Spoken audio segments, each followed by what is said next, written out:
Hi, everyone, and welcome to Wholesale Change. It's the webcast and podcast from Distribution Strategy Group, where we bring thought leadership to wholesale change agents like you.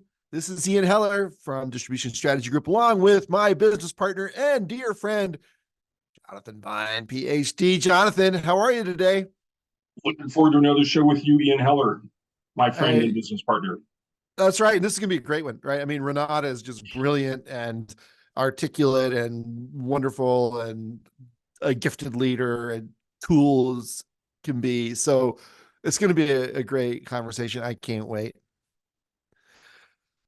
But we got to do a little business first. So let's jump in and do just a little business. This won't take long. So please listen carefully. First, I want to talk to you about Distribution Strategy Group's proprietary Demand RX that estimates the account potential of customers and relevant prospects in total and by product category. This enables you to make strategic and tactical decisions about what you're going to sell and to whom you will sell it. This is wallet share analysis or gap analysis, Jonathan. I mean, you know about this. You know, you sit down with your account managers and say, hey, here's what your accounts are buying. Here's what they should be buying, right? And this tool estimates that better than any other tool on the market. And once you understand the potential, your sales and marketing functions are much more efficient and effective because they can focus on the right products for customers and prospects. DemandRx provides the ability to grow wallet share, define an ideal customer profile, target the right prospects from our database of 48 million companies, measure market share, and now DemandRx is integrated with leading CRM systems, and you can put this data in the hands of the people who can use it best, which is your account managers. It's a brilliant product. It was developed by Jonathan, so I can say that because I had nothing to do with it. I just nodded in the meetings while he did all the smart stuff. And it's an amazing system. So well done, Jonathan. And it's people love it who are using it. Okay, and we also want to announce or expand on our announcement about our upcoming conference, Applied AI for Distributors. This is June 4th through 6th at the Chicago Marriott O'Hare. What a lineup of speakers, Jonathan. I mean, you're one of them, and you did a great job last year. This year, you're focusing more specifically on demand generation applications of AI. We've got Zach Cass. He used to be the head of go-to-market for OpenAI.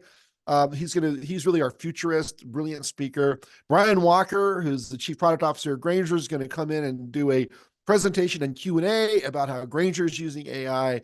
Paul Byer, who's a brilliant, gifted guy, is going to talk about using generative AI in your business. He's also doing a workshop before the event about using AI in for sales professionals. We're about to announce that.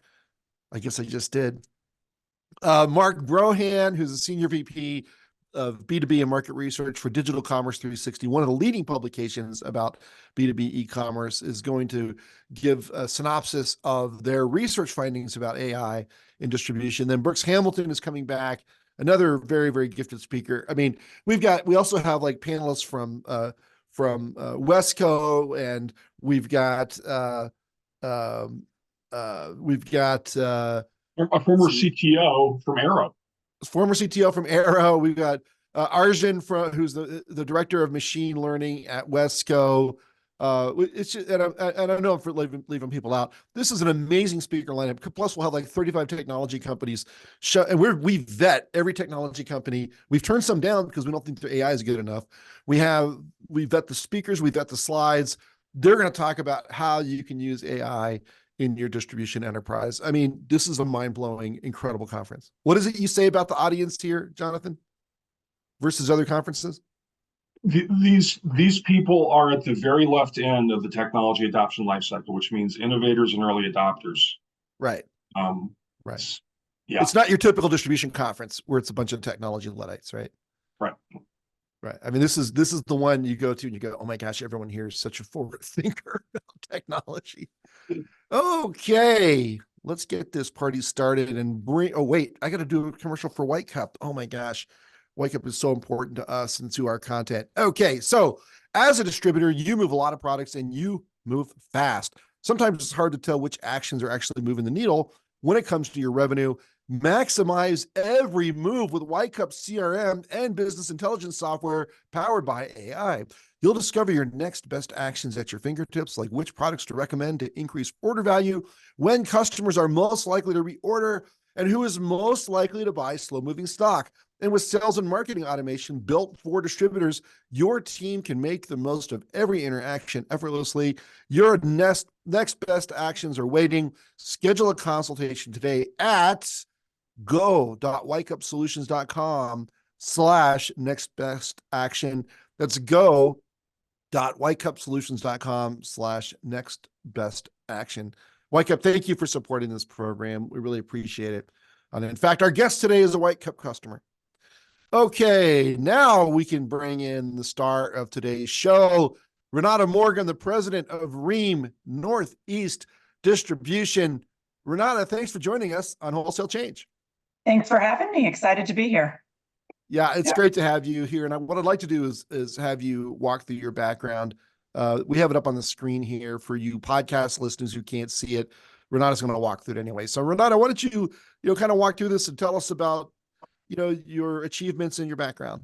Sure. So as of January 1st of this year, I am the president of Rheem Northeast Distribution, which is a combination of 4 formerly independent distributors that are now operating as one company in various capacities. Prior to that, I spent a year with Rheem Air Distribution, which is the parent company of Rheem Northeast. And before that, I was with Century AC Supply and Air Management Supply as a GM of business admin. So all of the shared services were my domain, and Rheem actually invested in those 2 companies when I was going through the MID program at Texas A&M. So timing worked out very well for me in that regard. I was going through that program from 2019 through 2021. It was great program, lots of good knowledge gained from that. And it really augmented my career, not just with what I was doing at Century, but also helped pave, some future paths to where I am today. Well, let me add to this. Let me add to that. So for people who don't know, MID is the Master of Industrial Distribution degree at Texas A&M. It's probably the leading master's degree about distribution, at least in the US. And Renata, although she's too shy to say it, was president of her class. And the reason I know that is Barani, who is the head of their program, after we announced you're going to be on the show, he was like, "Hey, it's great that the president of our class." And you told us today you're actually pregnant during that program. I mean, man, I tell you, is there anything you can't do? Maybe we should have a list of things you can't do. I think it'd be a lot shorter. I'm an awful singer. So okay, well, there's something. Oh, there's a long list, trust me. But I appreciate the vote of confidence there. And yes, MID was fantastic. And when I showed up for residency week, pregnant, I definitely got a lot of stares like, man, this lady must be out of her mind if she's ready to, bite off all of this and a baby. But it was my second, so I knew what I was doing at that point. It wasn't a brand new. But yeah, been in the industry since 2007, and it's interesting. After being in the industry about 4 or 5 years, my dad's dad passed away. We were up at his house in Pennsylvania going through some things, and I found a plaque that who was it?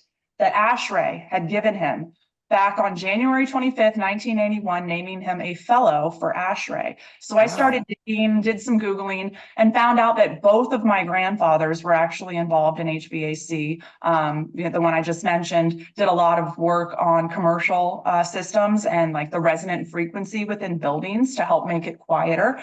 And then my mom's dad actually designed the cooling system for fuel injection on the Triton II missile. So after I was in the industry for a while, I learned that I actually had a lot of family connections to HVAC. In fact, one of my uncles just retired from C.D. Jones out in Colorado after being their hydronics specialist for decades. So it's really kind of a small world once you get into it and start asking questions. It's in your DNA. Do you have a scheduled date? I didn't even know it.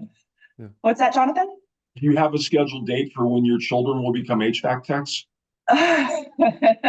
Well, let's see. My oldest is 7, so maybe 11 years. Although, in HVAC, a lot of them get out in the field at, 12 and start helping their parents. So we'll see. Yeah. Maybe 5 years. Yeah, that's cool. You've had some other honors. HARDI's 40 under 40 back in 2016, top 20 woman in HVAC in 2021. You've worked you're the general manager, as I recall, at Century AC Supply, right? So you've gone from a pure distributor environment to a manufacturer who's creating a distribution arm, which is pretty common in HVAC, right? I mean, so we want to talk a little bit about what that was like, but before we move on, before the call, we were getting ready. It turns out you were actually born in a log cabin and raised on a farm in the boonies in West Virginia, right? Tell us a little bit about that. Yes, it's funny you bring that up. In my role at Century, we implemented EOS and we worked with a consultant, and part of that was team building and getting to know each other. And people would always just brace themselves for what I was going to say, because the stories I had from my childhood were very different. So yeah, my parents, actually, my mom built the log cabin when she was pregnant with my brother. I guess we have a history of, overcommitting when we're pregnant. So I was I was born in a log cabin on an organic vegetable farm that was actually surrounded by national forest in West Virginia. So I grew up, barefoot, running around, grabbing berries off bushes and eating them. And the house that I was born in did not have running water. It may not have even had electricity. So I always like to say that I had an extremely analog childhood, almost more akin to the settlers of America than somebody from, the 80s. But I also have the benefit of having a digital adulthood, if you will. So I feel very fortunate to kind of be in that in between where I've had both experiences, and I can bridge the generational gaps in a lot of ways. That's amazing. What an interesting story. Okay, good. So, hey, if anyone wants to ask questions, please use the Q&A button, and we'll weave them into the conversation. But I mean, first of all, I guess, why don't you tell us a little bit about your responsibilities in your current role? I mean, you moved into it first of the year. So what is the role? What's the scope? What's the geography? Tell us about the 3 companies that you're trying to stitch together, et cetera. Sure. So there's 32 locations spanning from Eastern Pennsylvania all the way out to Long Island and then up north to Connecticut. So 4 formerly independent Rheem and Ruud distributors that were acquired at various points and, rolled up into this one company. So they all have very long histories and success stories and go-to-market approaches that have worked for them. I am still in my first 90 days, so still in that listening and learning phase, at the point where I'm looking at what does the data say, doing some analysis and just comparing to some industry benchmarks, just to really understand, what are the opportunities on paper at least. So then the work, Absolutely. The real and so when you think about, so you've operated you've operated independent distributorships, you're now running a distribution business within a manufacturer. Can you talk about how those are different and maybe how they're similar as well? Sure. Yeah. So, obviously there's a lot of similarities in that we're in the same industry and with the same products, but there are some very distinct differences between manufacturing and distribution, as of course, and most of the people who are listening today, I would assume know. So it's the benefit there. And I really have to applaud Rheem for their approach, is they also realize that there is some listening and learning to occur, right? There's some similarities and some synergies that we can leverage through that relationship, but there's also some very distinct differences that it's just, kind of going through the growing pain phase, if you will, allowing them some mutual understanding of the challenges we face and vice versa, right? So I think it's a very good position to be in right now, because of the leadership and the messaging at Rheem and their approach to all of this. Giving us the flexibility that we need, while also, providing some guidance along the way and some desired outcomes. But being a distribution arm of a manufacturing company is, I view it as a positive. When I think about the succession planning of a lot of these distributors and what they were looking at in terms of the options, I really feel like this is one of the best options, if not the best option, not just for the company, but for the employees themselves. And I am a very people first person, and I think taking care of the employees and doing what's right by them is going to be good for the company in the long run. So the fact that we have this flexibility and not dictation on what has to occur is beneficial for everybody, not just manufacturing, but distribution as well. Now, as far as some of the growing pains and the differences and what does it look like. These are all very, like I said, formerly independent distributors. Most of them had single owners. So we are shifting from that structure to, even though Rheem is privately held, which is hugely advantageous for us, it is still run like a very well-structured public company. So introducing some of the processes, deadlines, and efficiency is a little bit of a change for the way some of these companies have done things. But we're going through it together. We know that in the end, we all align around the same goals and the same outcomes. It's just a matter of how are we going to get there. So that's the journey we're on right now. Yeah, what you described is it seems like what you'd hope for is that manufacturers respect that you probably know distribution better than they do, right? That's the case here, which is fantastic. Yeah. Now, this unit, are you selling only Rheem and Ruud? Or are you selling other OEM products as well? In this group, we are selling only Rheem and Ruud in terms of unitary. There are some ductless products out there, some VRF that is not from Rheem. But that, once again, that was all due to their approach. They wanted to come in and understand the business and not dictate that, hey, you have to get rid of any of these product lines. So it's still a balance and it's an ongoing conversation. But it is exclusively Rheem and Ruud. And it's interesting too, because when they did the acquisition at Century, there was a division of Century that sold a different line that I was involved in actually spinning that entire company off. So, I've done the spin off and now I'm doing the bring together. And that's all happened in the last 3-4 years. So it's certainly been exciting times in HVAC distribution. What are the challenges in bringing these groups together? There are some very significant challenges in that when you've been successful doing it this way for, in some cases, over 100 years. One of these companies was started in 1912. The mindsets and the thought processes can be somewhat rigid, right? You've always done it this way. You've been successful. Why do I need to consider a different way? So that is probably, I would say, the biggest challenge. Aligning the cultures is going to be, in my opinion, one of the best first steps that we can make. Culture sets the tone for so many other areas of the business, that getting those cultures aligned, getting everyone aligned behind it, communicating that to the employees, these are the standards that we're setting for ourselves, is going to be paramount in bringing this all together and making it work. Ian talked about Barani earlier. It's interesting. He posted something on LinkedIn this morning about, how to be a good boss and a good leader and, don't be a jerk. And one of the things that he said was that your culture will be defined by the worst behavior that you tolerate.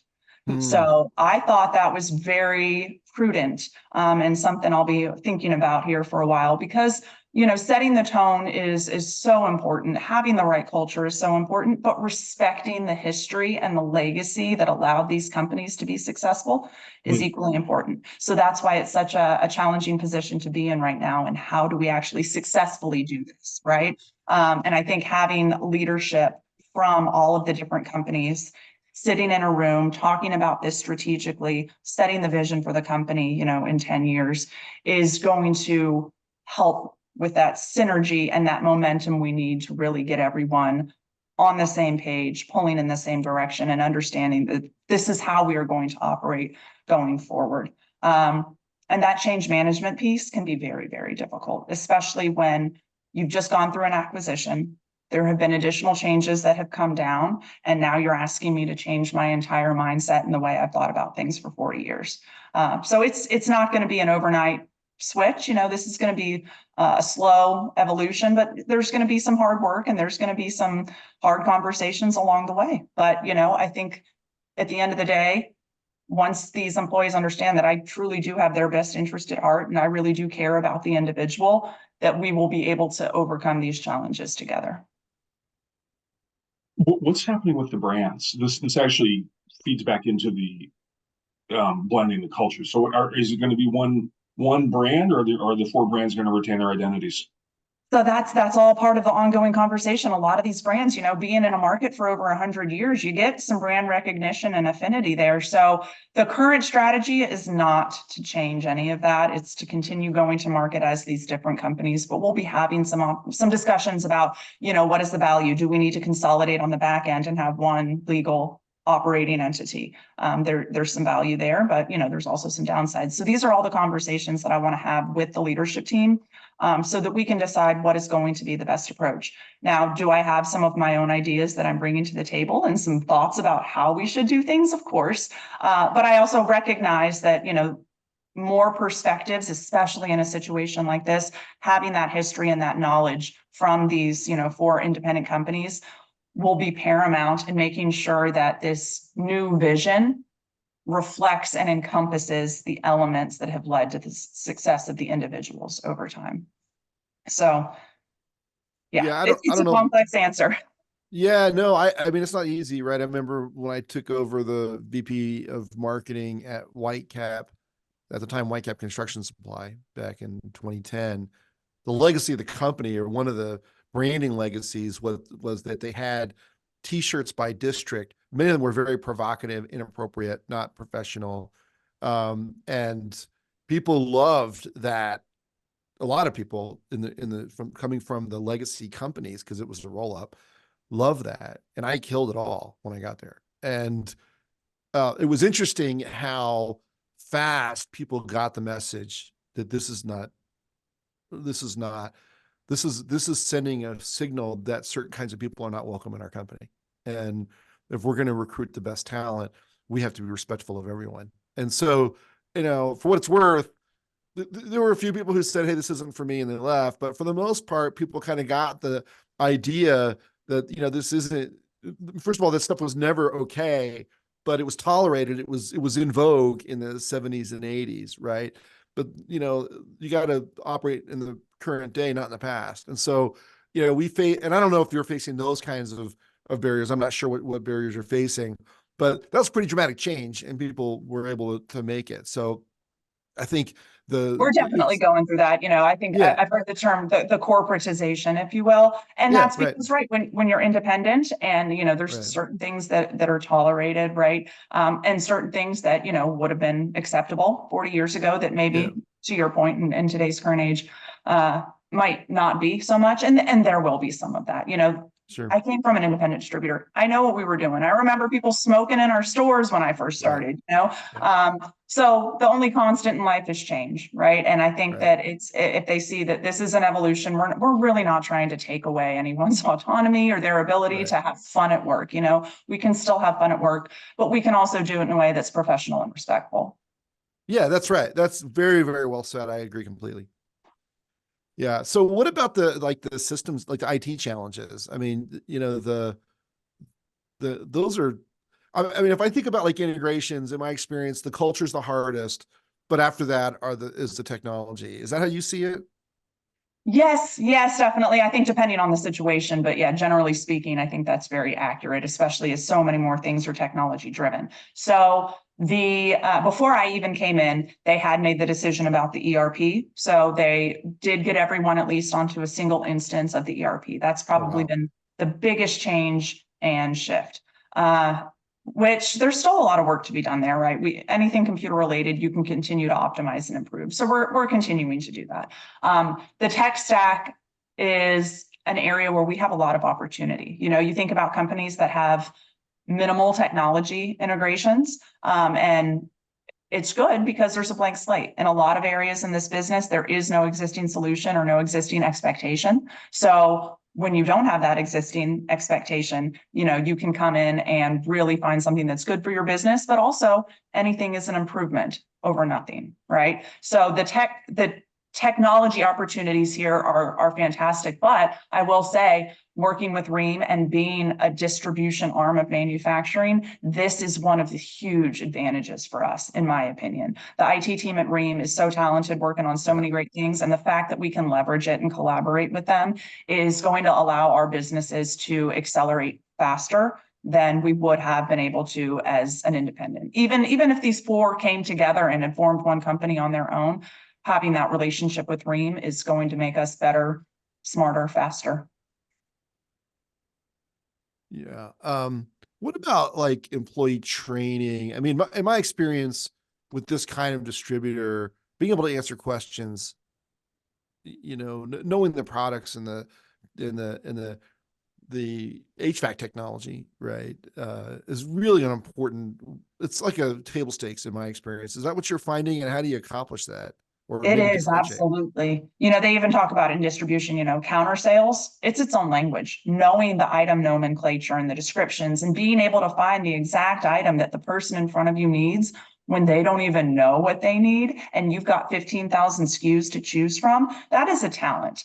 And being able to get people up to speed faster has always been a challenge. So that is one of the areas that we will be focusing on in 2024 is the employee life cycle, not just, the candidate experience, but the onboarding experience, the training experience. What tools and resources are we giving them in the first 90 days? It's got to be a combination of some self-guided learning, which fortunately through HARDI and Blue Hawk, we have some phenomenal resources that we can refer people to. But there's also other training, right? The culture. How do they understand their role in the company? So these are all challenges I've tackled in previous roles, and I'm excited to tackle with this company because attracting talent, retaining talent, and allowing these people to live up to their full potential. I mean, if we can do that well, then a lot of the other problems just disappear, right? Because when you take care of people, when you empower people, when you give them the tools they need to be successful, they will take care of your company. Got it. One of the things that happens in a lot of mergers is as you blend things, there's an idea of how do the one group sells this set of products, the other group sells that set of products. How do we blend that across so that both groups are selling? And often there's four-legged sales calls happening until the transfer happens. But this is a little different because you're selling pretty much the same product. So take us through what it looks like in terms of what you're trying to blend on the sales side, and maybe services as well, because I know those are part of the different business models you have. Sure. So fortunately, there is a lot of overlap in the products. There also, of course, are some distinct differences. Some of that is market driven. Some of it is driven by contractor preference. But for me, I'd really like to understand what is contractor preference for a specific brand versus what is, we're just buying it because this is what you have. So I intend to do some market research with our customers and some surveys to really get some good actionable data back to understand that.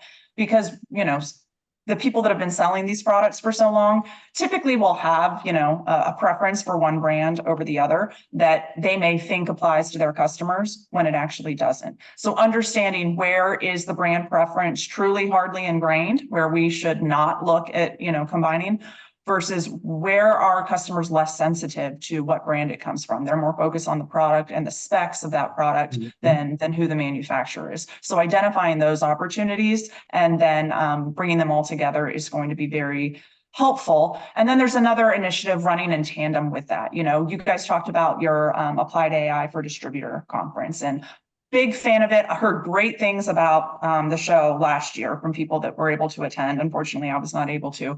But the basis of all of it is data, right?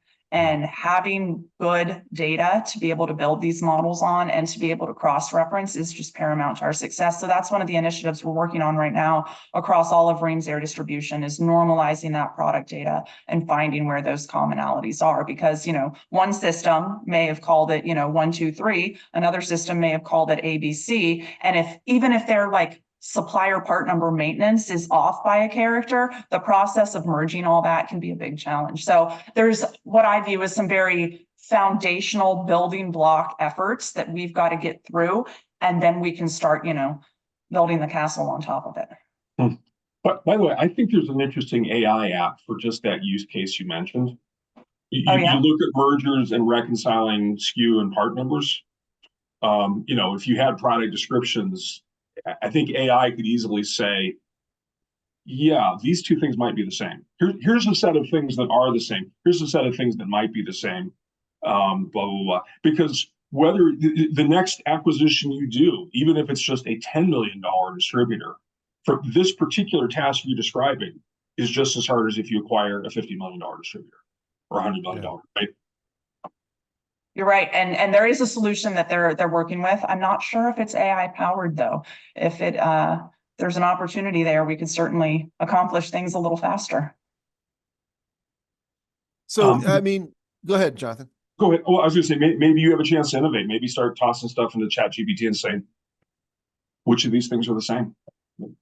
It's a good point. I tried to get ChatGPT to write my bio for this.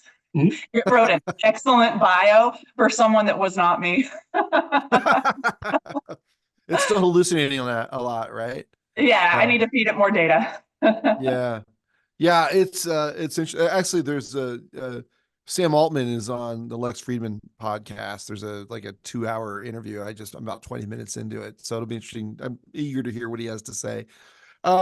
So I have a question for you about leadership, because you have to build an executive team, and that means that you want people who at least share your leadership values, even if they don't have your same styles and hopefully not your same strengths, right? Because you want a diverse team. But what do you look for in, so how do you run a leadership team, and how do you hire the right leaders, or take them from internally and put them in place?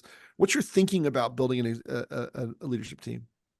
So it's a great question. We have to understand the needs of the business, where they are, what structure they need to support them, but also what structure do we need to support us into the future, right? So looking at that from a very, 10-year out goal, where do we want to be? Okay, now how are we going to get there? And working backwards. Personally, that's my approach. Now the leadership team there are some very seasoned leaders there, fortunately, that I've come into, and they're mentors to me just as much as I am to them, just because the experience they have in the industry. Now, are all of them going to be here in 10 years? Probably not, right? So those are some of the conversations we're having. But in terms of, the leadership abilities, what would I even be looking for in somebody to step into one of these roles? Somebody that can simplify complex topics, break it down into actionable steps for their team, who can communicate well, create clarity, be able to systemize things so that there are consistent processes where it makes sense, right? And somebody who has an innovative, outside of the box mindset, I feel like to be a true leader, you have to have that ability for independent thought and new ideas, and not just continuing, well, we've always done it this way, right? Mm-hmm. There's value in that. I'm not discounting, the way we've always done things. In some cases, it's very tried and true.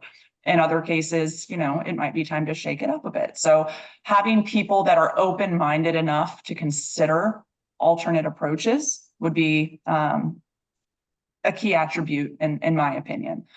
It's not to say that they have to agree necessarily. And you're right, diversity of opinion and diversity of thought is very helpful. In many cases, more minds are better than one, especially when you're tackling complex challenges like this. So there will be some, leadership opportunities over the next 10 years as people decide, they want to retire or enjoy life a little bit more. But there will also be some people that are currently on the leadership team that I really sincerely hope are still with us in 10 years, because just imagine how much we can accomplish with 10 years of trust and working together. I really want to get to that point with everyone in the company. Trust is something that is built, and it takes a long time. Right now, I'm just throwing out a bunch of words, and they've got to see the actions, right? So 10 years from now, I think that the leadership team will be a very well-oiled machine, with a lot of clarity for those who want to join it on how do they get there. What's it like to be a woman in such a male industry? So that's a question I get often, and I always feel awkward about, because the way I was raised, with my hippie log cabin building parents, was that gender just wasn't a factor in my life and my paradigm growing up. It was, you're limited by your own potential, and by your own efforts. So It's never been a factor for me. Has it been a factor for others, looking at me, interacting with me? I'm sure it is, for some of them, but am I going to waste my time and energy thinking about how to change that? No, it's futile. So I just focused on being the best person I can be, gender aside. And I really think that it, at least in my mind, it makes a difference because, I don't care. It's all about the merits of the individual and what they can do, regardless of gender. So that's kind of my soapbox speech on that one. I feel it's awkward because I was not raised in a house where it made a difference. So it's their issue is basically what you're saying. You don't worry about it. Yeah. It's not worth the time or energy. And if someone's gonna, judge me just because I'm a woman, then that's not something for me to try to unwind for them. That's a personal challenge if they choose to undertake it. I totally agree. I love that. I agree. Okay. So we have a question from Michael. Do your locations overlap / compete with independent Rheem distributors who are in the same geography? And if there is overlap, how do you manage that competition? No, at this point in time. Okay. So I'm fortunate that that's not a factor that I'm having to deal with currently. There are some, other distributors that may sell other Rheem products, but in terms of like small independents, no, it would all be national conglomerates we would be facing. So do you have a controls line? A controls line? Yeah. I'm not sure what you mean by that. Oh, sorry. I mean, like thermostats and that kind of stuff. Yes. Yeah, right. There is, there's some proprietary products that Rheem makes. They have an EcoNet thermostat that is, the communication center for all of their connected products. All right. And you have an outside sales force. In some of the businesses, yes. Really? Okay. So go on about that. Yeah, so some of them have really left it up to their branch managers and regional managers, while others have had outside sales reps. So that's going to be another interesting conversation is how do we blend those approaches, right? One of the companies has very entrepreneurial minded managers, and they have structured the company and go-to-market approaches around that thought process. The others, there's two different ones that do have outside sales reps, and their go-to-market strategy is slightly different. So I think there's opportunities to find some alignment there, and to maybe better manage some of those customer accounts through outside sales representation, while at the same time balancing that history and legacy that has allowed these branch managers to be successful, kind of running their own ship, if you will. So it's another one of those areas where it's a fine line. We're going to have to find balance, and we will, but it may take a few iterations to get there. Yeah. Wow. That's really, yeah. I mean, it sounds like a fascinating challenge, right? I mean, you get some that do have sales reps, some that don't. Have you been able to spend much time with customers since you joined the company? I have not been able to spend a lot of time with customers. I was able to see all 32 branches in 34 days. I used an Excel. Wow. Did you really? That's how incredible. quickly I did that. Wow. Yeah. And that was from Houston, traveling up to the Northeast to see them all. So, I'm sorry, what was the original question here? Was spending time with customers. Yeah. Right. Yeah. So I did get to go to a pro partner event. So pro partner would be like the top tier Rheem and Ruud contractors. They had an event at the Long Island Islanders hockey game. So that was fun. I got to interact with a lot of them. And then there have been a couple that have reached out to me on LinkedIn that I've had conversations with. But my first 90-day plan was see all the locations, get to know all the people, listen and learn, look at the data, and then customers are kind of in that next 90 days. But the ones that I have spoken to have been fantastic. I bet the employees love that. I mean, what a statement about your devotion. I mean, you say I put employees first, but then to go see all the branches, almost you're doing like one a day on average, right? Yeah. So what I was actually doing, I would go up for a week and I'd hit several branches a day, riding around with like regional managers or sales managers, come home for a week and then repeat. So yeah, I was hitting multiple branches in one day, but I mean, I'm serious. When I say I'm a people first leader, you can ask people, there's still people from, 5 jobs ago that I talked to because, either, I care about them or they still reach out to get my opinion or my input or my advice to help them with their current careers. So, I mean, I mean it when I say it. My degree is in psychology because I'm fascinated by people. I actually started as a civil engineering major. It took me about 6 weeks to realize, like, I think I want to interact with people a little bit more and calculate loads and shear strength. So, it's, I don't know how else to really, show that to people. Like I said earlier, trust takes time to build, right? Actions speak louder than words. And I feel like going out and meeting with people and hearing from them was probably the single biggest thing I could do to start this relationship off on the right foot. What surprised you when you started seeing all these branches? That's a good question. What surprised me? The differences that you would see from branches, even within individual original companies. You know what I mean? Like if you're looking at the state of New Jersey, what you see in some of the North branches is very different than what you might see in the South branches, right? Manager mindset and varying approach. They've operated within an ecosystem that has allowed for all these differences to coexist. And in some areas, that's fantastic. In some areas, there's maybe some efficiencies that could be gained by not using that approach. But what didn't surprise me, or what impressed me the most, I think, was the passion that these employees had. You could tell there were some people that cared so strongly about their job, the work they did, the future of the company, and how, a manufacturer acquiring them was going to impact that future.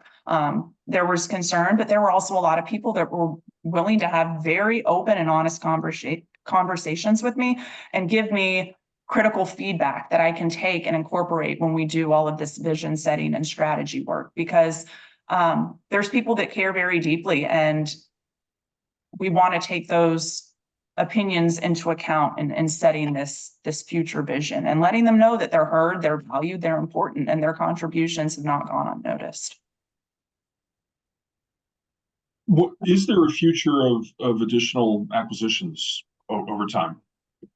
Always. What's the big? Yeah, really? Okay. And so you would look for other Rheem and Ruud independents? Yeah, Rheem has a whole team dedicated to working in this area. So my insight into what the future holds is somewhat limited, but I think we've seen a lot of consolidation across all industries, especially, during the COVID times, low interest rates. So we've seen a lot of consolidation, and I think we will only continue to see more.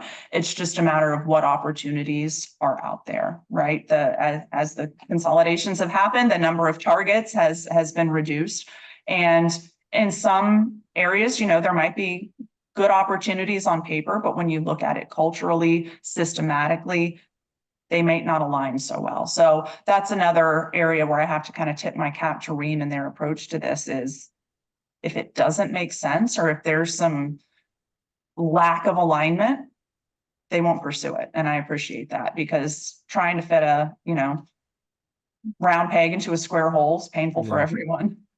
Right. Yeah, it never works. Right. Good. Yeah, if you talk to people who've done tons of acquisitions, they totally get that. There was a guy who I knew here would self-described deal jockey. And he'd done hundreds of deals. And, at one point he tried to put together like Time Warner, which is East Coast, with US West. And US West at that time, that was the phone company here, they were doing the DEI equivalent in that time. It was called pluralism, right? And then, Time Warner is like, cigar smoking, fist pounding guys, and trying to put those two cultures together was not going to work no matter what the numbers said, right? So kudos to you and to the team for recognizing the culture is make or break. It really is. And, and one of the former leaders at this company, when describing it to me, kind of said it was a bit of a shotgun wedding, which I found funny at the time, but in hindsight, fairly accurate. You know what I mean? No, none of them independently asked for this or knew it was coming, right? There were obviously some leadership conversations that led to this situation, but for the first couple of years, they were just trying to do the best with the cards they'd been dealt, right? And now I'm coming in, I'm a new dealer, got some fresh decks. We're gonna shuffle it up and you know, see what the future holds for this combined company. You know, I don't have all the answers today. You know, I'm 2 months and 20 days into this role. But I think I have the mindset, the frameworks, and the understanding that will allow us to come together and find what better looks like, and then forge ahead down that path. Well, I'll tell you, we've been interacting off and on for the last few years. You've been on our programs before in your last role. I think they're very fortunate to have you. I think you're a gifted and visionary leader, and I think you're going to be very successful there. And that's not to minimize the challenge, because these things are always hard, right?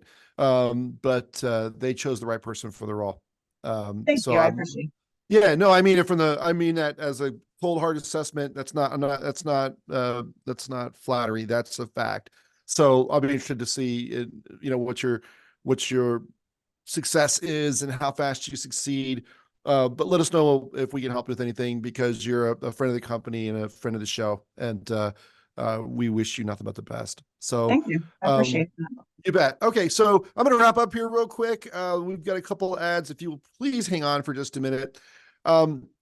We have a distribution leader panel. So this is really an interesting group. This is Mike Powers from ARG Industrial, Klaus Werner from Agility Group, former CDO at Global Industrial and some other companies, Jared Anderson, who's the president and owner of Walker's Office Supplies. This is sponsored by ECI Evolution X. They're going to be talking about advancing distributor e-commerce in 24 and beyond. There's a lot changing in the world of e-commerce. Some of it's AI related. Some of it's just, you know, distributors moving faster and learning how to do it and getting additional resources. And then on April 3rd, we have a best practice study, cybersecurity in the age of AI. Alex Spiegel, who is the co-founder and COO at Choice Cyber Solutions. I mean, if you think about the opportunity for fraud and cybersecurity being compromised, then man, it's a whole new era with AI. And so Alex is going to talk about what some of these risks mean for distributors. And this is a company that actually does work for distributors. It's not a general cybersecurity conversation. It's about distribution. That's brought to you by our good friends at Epicor. If you want to reach Jonathan, his email is jbein, J-B-E-I-N, at distributionstrategy.com. I'm Ian Heller, Heller at distributionstrategy.com. Jonathan, it's been another great show. Great working with you. Wonderful guest. And I look forward to seeing everyone again on the next edition of Wholesale Change. Take care. Bye, everybody.